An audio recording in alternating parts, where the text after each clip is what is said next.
Hi, everyone. Judge Andrew Napolitano here for Judging Freedom.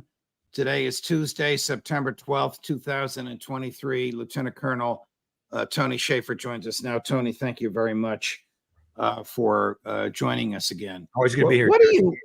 What do you make of the wisdom or potential danger for the U.S. and U.K. and various other countries with smaller navies engaging in war games in the Black Sea? I mean, is that trying to provoke the bear? No doubt. I mean, there's certain cultural and regional I don't want to say traditions. It's not the right word. There's just basic taboos, if you will, that militaries generally follow to not have the perception that you're trying to provoke someone. You can be very antagonistic by running your navy around areas which a country believes is theirs. I mean, look, I don't believe for a minute the Russians will be running a series of exercises in just off Miami or down by Key West. It just would not go over well. I'm pretty sure, Judge, the U.S. Navy would have a problem with five Russian cruisers cruising around, oogling the girls on the beach in Key West. I just don't think it would work. So you start doing that in Black Sea. Yeah, I think you're going to raise the ire of those who have traditionally had dominance within the region. And the only reason you would do that is to antagonize someone. I do believe that. In terms of chain of command, Tony, how high up would an exercise like this have to be approved, and how expensive would it be? We talk about the president, or we talk about the chief of naval operations? Somebody had to approve sending all this personnel and heavy equipment there. The CNO would have to approve it, and the chairman of the Joint Chiefs would have to essentially direct it, and that would be briefed to the White House. Would President Biden know? Probably not. Jake Sullivan would most certainly know. This is something that you would not necessarily bring to a president, but you would have the staff advise, because naturally people like us are going to talk about it, and there'll be things reported about it. So this is why the White House is aware. Now, things like this are usually planned well in advance. There's a number of working groups, both at EUCOM. This is going to be done under the auspices of the European Command. That means it was done as a function of EUCOM and NATO. Nothing happens in EUCOM without NATO being at least briefed, or vice versa. So this was fully sanctioned, at least briefed to all European leaders as well. So there's a lot of folks who were briefed in advance on this. Anybody who is any NATO nation who participates in activities in Belgium in the headquarters was aware of this. And when they say war games, yeah, what does that mean? Does somebody play the adversary? There's two categories of war games. There's an FTX, which is basically a tabletop exercise. Basically, you really don't get into doing anything. It's all like you pick up the phone and call and you pretend. It's a game of pretend. Actual military exercises, like we're talking about, is where you put ships in the water. You have airplanes which can be either armed with actual or inert weapons, and you pretend that someone's a bad guy. Generally speaking, you try not to use red or blue. You try to use red or blue or orange. You don't want to offend people, but then you can do actual exercises over a period of time. These things generally run a week to 10 days, and you do everything you would otherwise do in combat over that time. And generally you have referees, raiders, and things like that trying to evaluate how effective your response is to certain military inputs that are given to you by the exercise controllers. Would the Navy have live rounds in their big guns aboard their ships when they're doing this? The answer is it depends. There are live fire exercises, Judge, where you will have essentially a full simulated exchange of fire. You will not fire on other ships with live ammunition. You will simulate that. It doesn't, but you still can do live fire exercises against drones or other inert targets to try to test the readiness and capability to respond to something. So the answer is I don't know what they're doing in this case. Okay, so well, you probably know what I'm driving at. I mean, in the Black Sea, where there are many ports, Yes. and where the Turks are very happy to receive all the grain they can because they're the king of the hill when it comes to turning grain into flour. Right.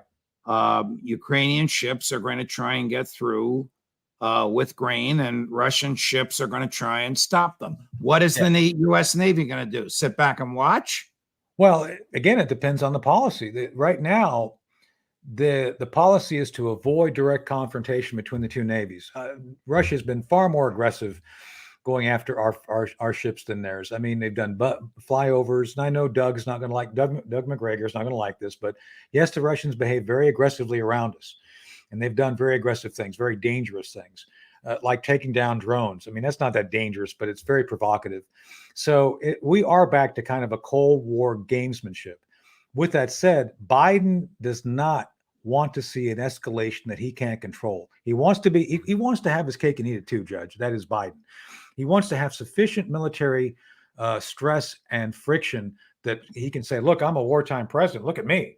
At the same time, he doesn't want to get out of control where it goes down an avenue he can't control, like nuclear weapons or all-out firefights between ships in the ocean. So that's why I think the Biden administration's playing this very close to the chest, but they're trying very hard to not have a direct confrontation, which would require actual gunfire between ships in the water. So, well, then why do they have ships there with live rounds if they don't want direct confrontation? well, they're made because the Navy's probably been told. Is the Black Sea a Russian lake, or is the middle of it international waters, Tony? Well, technically it's international waters, but it's one of those. It's like I said, it's like being off the territorial waters of the United States. You know, correct. The Russians aren't going to hang around. So, yeah.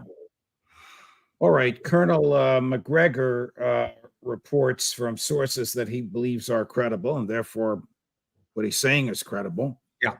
That the Ukrainians have lost 450,000 human beings, about 387,000 troops, and the rest volunteers, I say in air quotes, and even foreign mercenaries. Scott Ritter reports from his sources, one of which is the documents that were released supposedly by the young guardsmen in Cape Cod, that the kill ratio is 7-1. Okay. If the Ukrainians have lost 450,000 and the kill ratio is 7-1, the Russians have lost maybe 50 or 60. How can the Ukrainians survive this?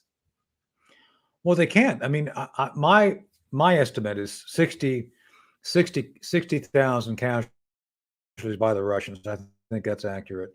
I cannot even begin to I don't have direct sources like those guys do, and I'll have to go with them. But I suspect it's well over 100,000. I think Doug is probably very close to accurate because Zelensky himself, Judge, is now talking about another call up. And I've seen accounts, read accounts, where you're finding senior citizens on the battlefield. And look, I'm nearly turning 61 next month, and I'd be happy to go serve. But in a battle, you don't look at or act it, but Ritter reports 16-year-olds and 60-year-olds. Right, exactly. And I can tell you that that's not a sign of a healthy army. Look, I've said this before in the show. I've gotten in trouble, I think, by saying it. This is what happened right before Nazi Germany fell. They were down to calling up senior citizens, old people, and young kids. And if Zelensky's going in that direction, they've got nothing left. And I think this is Putin's strategy. I keep saying this. It's a numbers game at this point, Judge. It has nothing to do how anybody feels. It doesn't matter how anybody feels. You can feel good or bad. The bottom line is the Russians have been able to use attrition to a great strategic effect to diminish both the technology benefits of the technology we've given them. They've been able to basically kind of outfox them, and then at the same time let them use their combat power uselessly against layered defenses, which has resulted in essentially nothing left for the offensive to be used to prevail. And by the way, in about 3 weeks, you're going to have rainy season. So when rainy season arrives, it's going to be just like Burning Man without the hot chicks and tanks instead. All right, you're talking about layered defenses. We all know what that is. Do you believe the nonsense in the Wall Street Journal? The only Western media that reports it, but they report it regularly, consistently, and systematically. I say this, I mean, I have friends there, you have friends there, but they keep reporting it, that the first Yeah. of the three layered the other- defenses has been breached by the Ukrainians. There's no evidence of that. There's just Right. absolutely. Yeah, if there was evidence of that, guess what would be going on, Judge? They'd be like out there with cameras showing it. It's like, hey, look at this big hole. look Right. at what we did. They're not doing it. Right. All right. Here is President Zelensky over the weekend saying basically that the Ukrainian front lines are moving eastward. I want you to listen to this, Tony, with your trained ear, and tell me if you think there's any truth in this, if this is intended to enhance military morale, or if this is just for public Ukrainian political consumption. Fellow Ukrainians, at the end of this week, it is important to say a few things. First of all, the front line. Over the past 7 days, we have advanced. There is movement in the Tavria directions. There is movement in the Bakhmut direction. Kupiansk and Lyman directions, Avdiivka and Mariinka, we are holding our ground there. I am grateful to all the warriors who make this possible. Every week, our warriors continuously keep the initiative in the hands of Ukraine. It is Ukrainian heroism that determines how this war will end. Now, when he says that, does anybody in Brussels or Whitehall or the West Wing take that with credibility? No. Look, how many times have they reported having seized and continued to maintain control of villages? Come on, Judge. We're 3 going on 4 months into the offensive. And what do they have to show for it? They have literally been able to secure no village. They've not been able to secure more than a handful of kilometers on the outer edge of the third layer of the Russian layer defenses.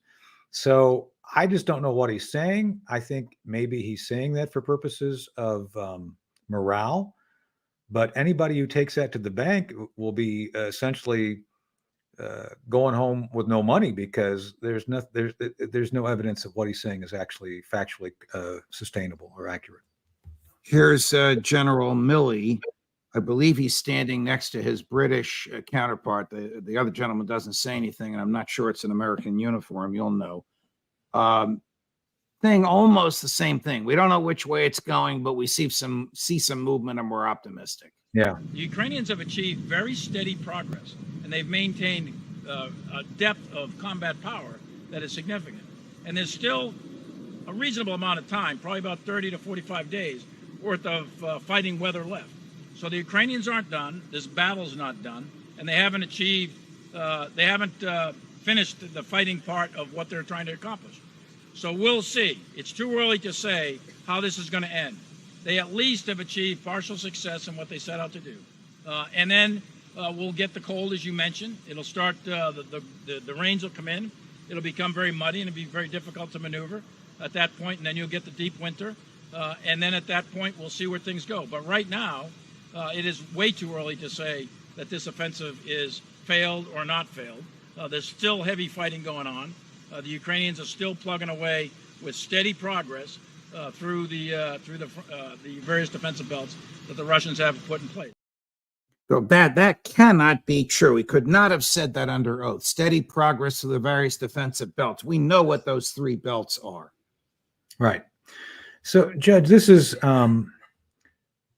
just more evidence that the Department of Defense, and by the way, the Defense Intelligence Agency had one of their analysts do a interview with one of the British papers, and the senior DI analyst said there was significant evidence of potential favorable outcome, because there may be a 40 to 50% chance that by the fall, by November, December, by winter, the Ukrainians will prevail.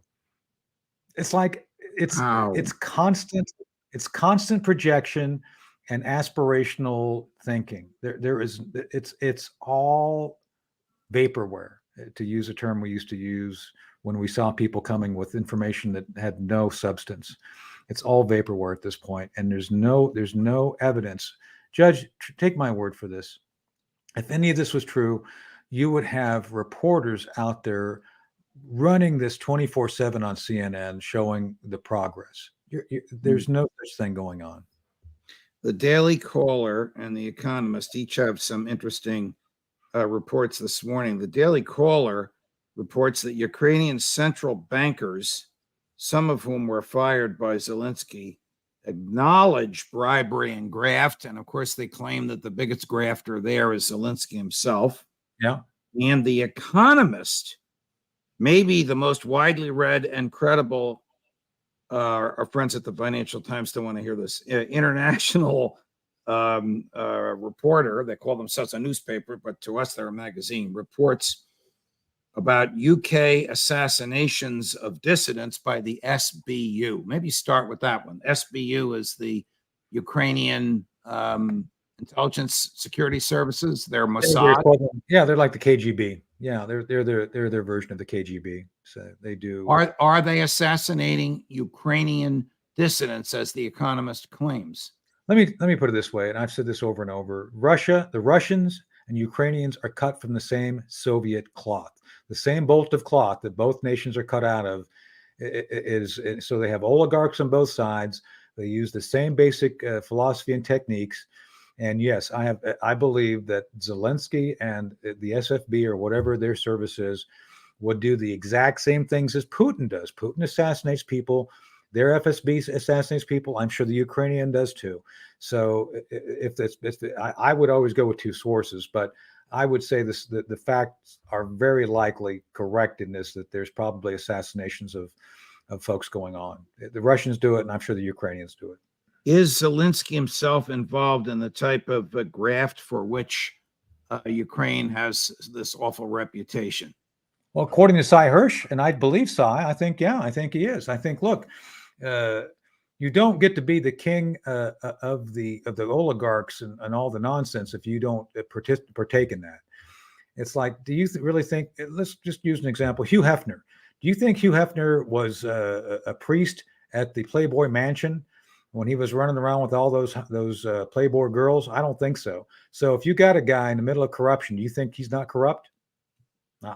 There's no doubt in my mind that Zelensky is in the middle of all that stuff that's going on. And yet your friends in the intelligence community, particularly the CIA, as well as our friends, I say that in quotes, in Congress, are effectively financing the Ukraine government, paying their bills, paying for health care for Ukrainian veterans, for wounded troops, and financing the corruption, and doing so knowingly.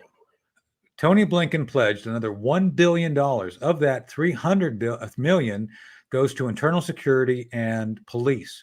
Now, Judge, last time I checked, we have a border problem that we don't have fixed. The people of Maui are getting $700 per person. I think Doug oh no, my friend Blaine Holt, General Holt, you've probably seen him because you played a clip of him once. Blaine estimated that that we are paying per Ukrainian citizen in that tranche $3,700. So people of Maui get $700. Yet if you add it all up, we are paying per Ukrainian person $3,700 for whatever they're doing. How is that even logical within the context of what our people need, and versus the fact that I don't think there's going to be any positive outcome for what we're funding regarding the war? You and I have a lot of friends in the Congress, particularly on the Republican side, and man, they are silent when it comes to money. I know. I don't get it. Joe Biden, another $28 billion. I just can't see a Republican House of Representatives giving him that. Can you? No, I don't. And again, you've got people who are going to be very vocal about this. But the problem is this: even some of the friends that we have still get certain money from certain organizations that it's hard to say no to, and that's the military-industrial congressional complex. There you go. And I got to tell you, Eisenhower called it. You and I have spoken about this both in person and here on your show. It's very difficult when you have so much money floating around, and McConnell blurted out. Leader McConnell had finally admitted that all that $113 billion, most of that's going to be spent in Washington supporting defense industry. So it's hard. It's not hard for me. I'm not on the take. We don't get any money. My think tank. I don't get any money from those folks. I'm just saying some of those folks. And by the way, big think tanks, the Institute of War, Heritage, they all get money from those folks. So Wow. Just saying. Well, were you surprised? Last question, because I have to run. Yeah. When Putin said last night that the Soviet invasions of Hungary and Czechoslovakia were wrong? Well, I think Putin. He was a child when that happened. I think he was someone who really did want good relations with the West. Did he have concerns and want to bring back the Soviet Empire as it was during his time in KGB? I think so. But he wanted to do it in such a way that he actually was telling people what he was going to do. So yeah, I think kind of looking back and figuring out that maybe that wasn't the best move is a good thing. He's kindler and gentler. As a matter of fact, every time I hear people like Victoria Nuland and who are these knuckleheads? Jake Sullivan, Jennifer Rubin, all call for his removal. You don't understand. He's a moderate compared to the folks who take his place. Correct. Yeah, Correct. I mean, I'm in sync. I'm in sync. He's too timid. Yeah, a lot of Russians don't like he's too timid. I'm just telling you, be careful what you wish for because his replacement's not going to be the good. You know, Putin's not a good guy, but I'm saying the replacement would be an order of magnitude worse. So, Tony Shaffer, always a pleasure. Thank you, my friend. thank you, Judge. Good to be here. Thanks. Sure. Thank you for watching. We'll be back at 4 o'clock. Excuse me, at 3:30 Eastern with Larry Johnson. I'm about to jump on to Newsmax right now. We'll see you shortly. Judge Napolitano for Judging Freedom.